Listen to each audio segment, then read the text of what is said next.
So, okay, so Dr. Ray Walley, general practitioner in the North Inner City.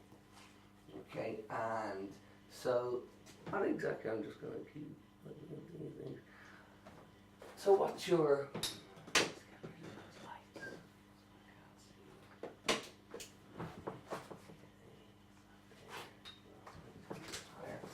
Sorry. It's the light in the glasses. Okay. So, okay. So if you're here.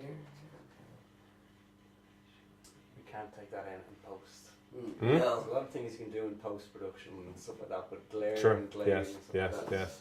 that's one of the difficult things.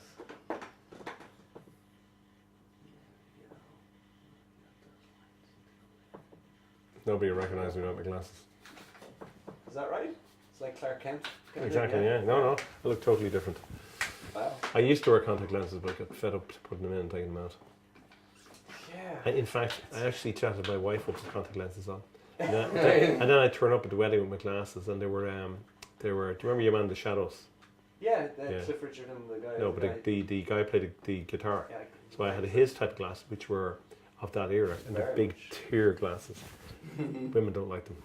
That's So not you are not wearing them to your wedding. all Yes. the photographs Yes, and everything. yeah. Oh my Even my kids say, "Can you not get them taken out?" I says, "No, it's me."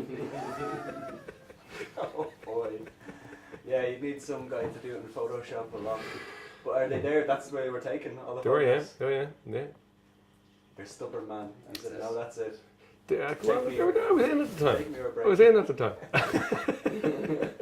That's where you're sticking to. Yeah. Once you got it, yeah. So, yeah. So if you, just stay looking at me. Okay. You're probably going to interview for about 30 seconds now. I don't know. Yeah, this is it. You got it. So we're recording. You're recording. Make sure that's Yeah, recording. it is. Yeah. 2:36. Perfect. Okay. Great. Okay. So again, just introduce yourself. I'm Dr. Ray Walley. I'm a general practitioner for the last 20 years in North Inner City. Okay. And can you tell me now, Ray? So what's your day to day? What do you do? Day to day is consultations with patients of various ages. Although the age grouping that predominantly we get tend to be middle age and younger, because in a deprivation area, people tend to live up to 15 years less older than people who are in average areas. Why? Because the incidence of different ailments, there's a higher mortality in deprivation areas, and as a result of that, you're not seeing people in older age groups. So my daily workload involves whatever comes through the door.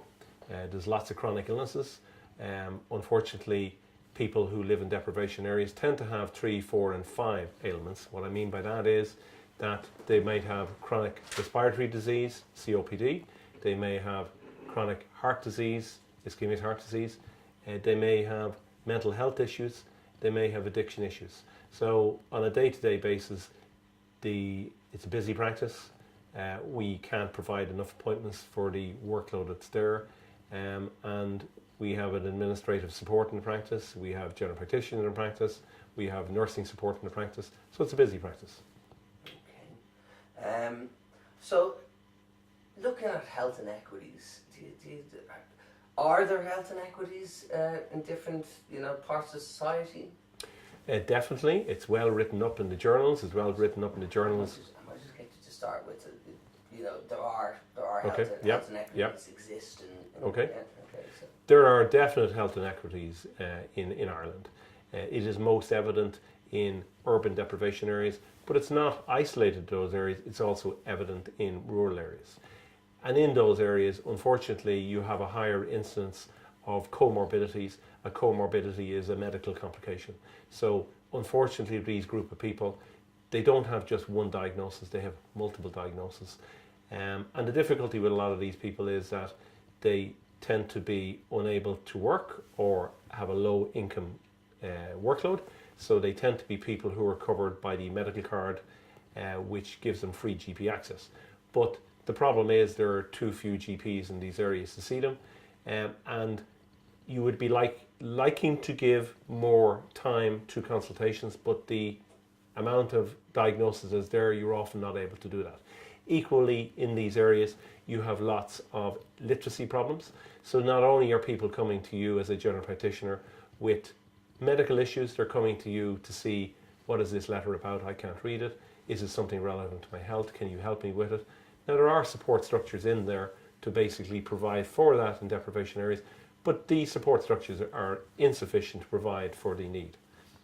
So what is the day-to-day result of these health inequities? What do they actually practically mean? Well, practically what they mean is that people in deprivation areas die on average up to 7 years younger than they should do. That's an average, but many of them die up to 15 years younger than they should do. So what happens is that they're suffering from ailments which aren't being addressed early enough.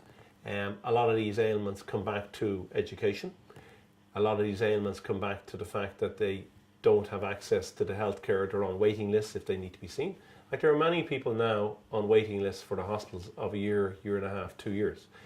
If a general practitioner is looking for certain radiological diagnostics, we're unable to access them without referring to the hospital. A lot of the diagnostic access is limited to people with money unless you go through a consultant, but there could be a 1 to 2 year waiting time for that consultant. This is written about internationally in the fact that there is something called the Tudor Heart Principle. The Tudor Heart Principle is that where you have most need for healthcare, you've least provision of care. So in other jurisdictions, in other European countries, you would have weighted provision of healthcare in these areas, so that the resourcing of the GP would be that for a GP in a more affluent area, there would be money to say that you only need to see half the number of patients to get this amount of resources in a deprivation area, as opposed to in a more affluent area. And the knock-on effect of that is the biggest resource a GP can provide is time. And the problem is, if you have a tsunami of workload coming at you and you're having to spread yourself thin to see more people, unfortunately, you're time poor, problem rich. So what other more... I'm going to stop you there because there is a little crackle and I'm wondering where it's coming from. It's not coming from any of those wires, and I think it's coming from this wire over here. I'm so sorry for You're okay. stopping your flow. If I didn't stop you, I'd be like stuck with an original soundtrack of crackle and pop. So it's best to just stop it. Has that gone through all of what we said before? Do we need to start from the... I think we will, because just to be safe, because the thing is, it's just so low on the kind of scale. But when I put my ear to it enough there, I could really hear it. And since I got two kind of lines of audio coming in, I wasn't sure which it was coming in from, and it's coming in from this. So I will need just to go over that. I think the first one was okay. First question, stuff like that, but the When we got into previous question there, yeah, it was just a little bit. Sorry about that, right? Okay. So if you just look at me this way, yeah, that's fine. Let me stop that.